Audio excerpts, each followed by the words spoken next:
G'day guys.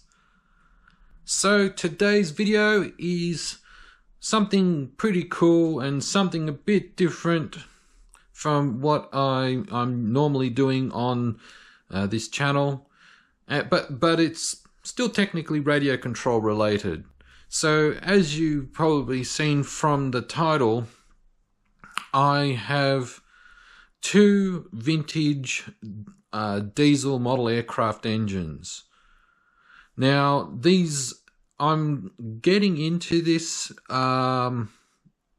because I intend to build an old-timer model aeroplane. I have an old-timer aeroplane that I bought off a friend some time ago, but I want to have a go at building one myself.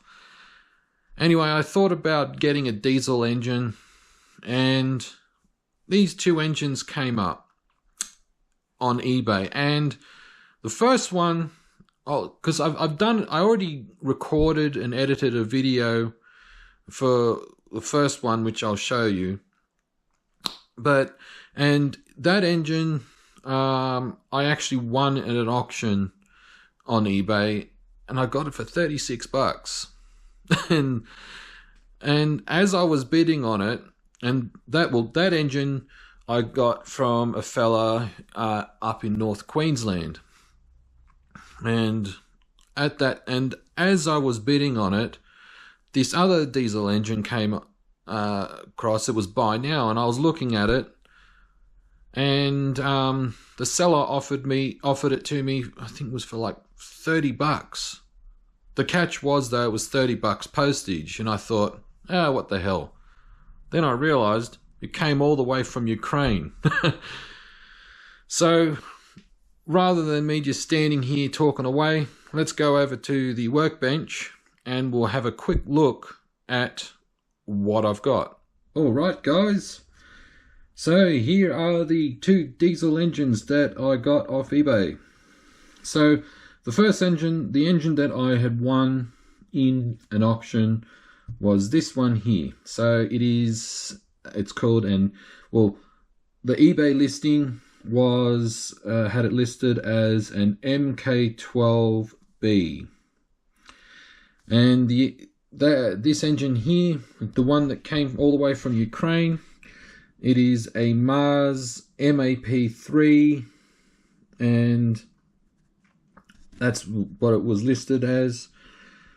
And like I said, both these engines I got for less than 50 bucks each.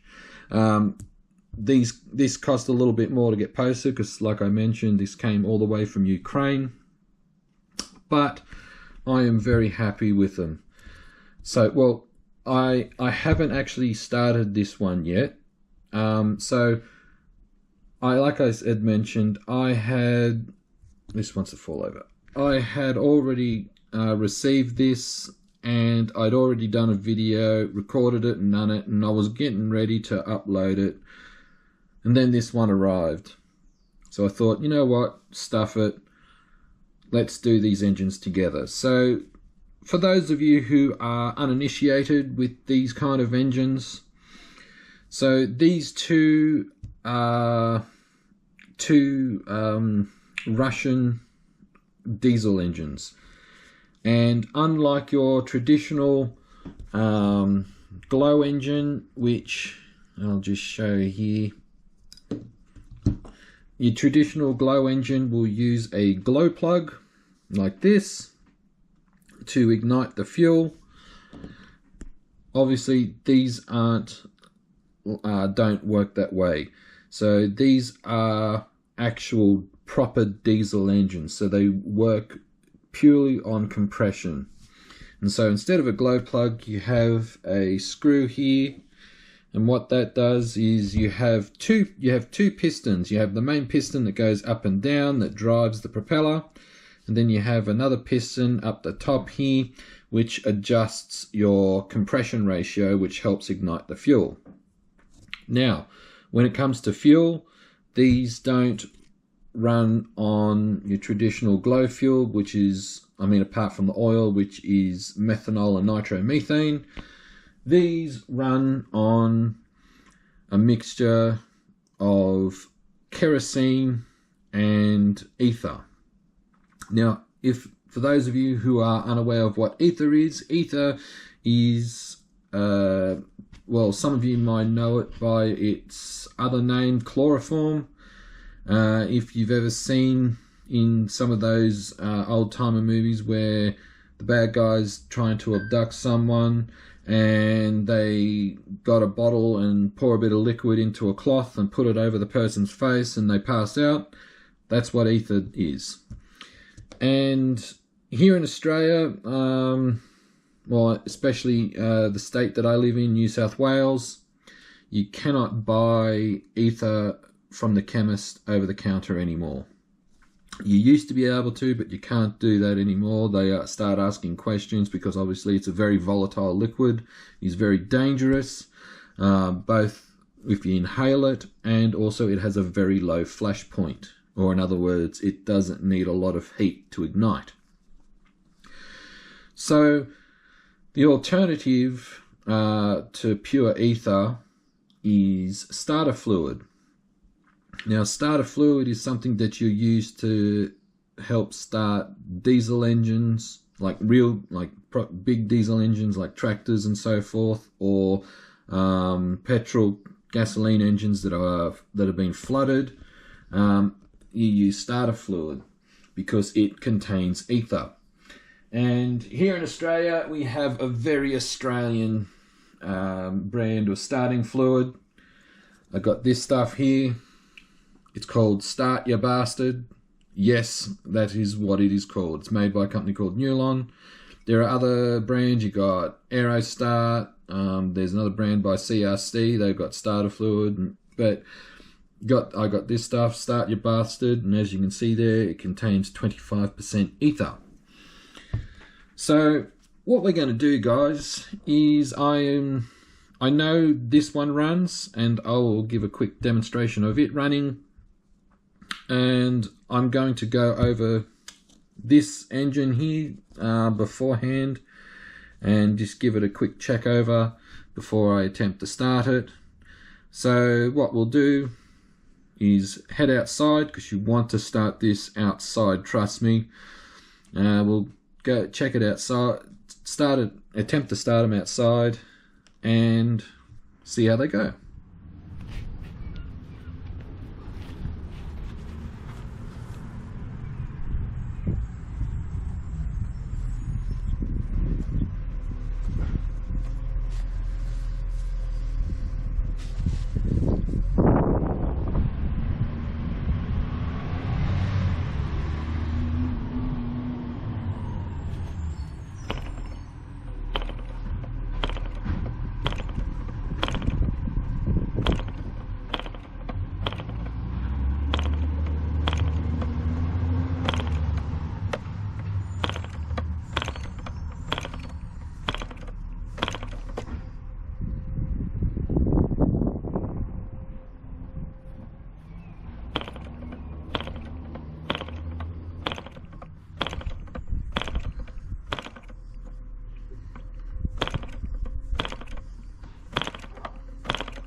Well, guys, there you have it.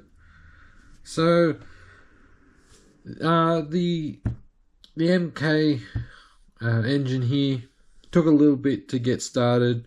I'll be completely transparent and honest with you guys. Diesels are completely foreign to me. It's a new experience for me. Took a little bit to get it going, but as you saw, it ran nicely. And yeah, like I said, completely foreign. This engine here, the Mars MAP3 engine here, I'll be brutally honest with you guys, it took me a little while to get it started initially. That running that you saw, that was probably its third run, mainly because I'm new to diesel engines, and given that this engine came all the way from Ukraine, not sure what the previous owner had used to run it, and it had obviously been sitting for a very, very long time, because I actually did a complete strip down and rebuild of it. But as you saw, it ran. Given that it's got a little nose cone on there, I was able to use my electric starter, and it started well. It only ran for about a little over a minute, I think, mainly because I had a little fuel tank that I made for it, and I'll use it for both these engines. So what I intend to do with at least one of these engines is I'm going to build an old-timer plane, and one of the club members recommended a Lanzo bomber in in a size that would suit this size engine. So I'm thinking I might use the Mars engine. It definitely is the easier of the two to start. So that is the end of this video, guys. I hope you enjoyed this small demonstration of these two engines. If you're an expert on these sort of diesel engines, please drop a comment on how to maintain and care for these things. Like I said, these engines are foreign to me, so it's a whole new experience for me. But until the next video, guys, enjoy your hobby and cheers.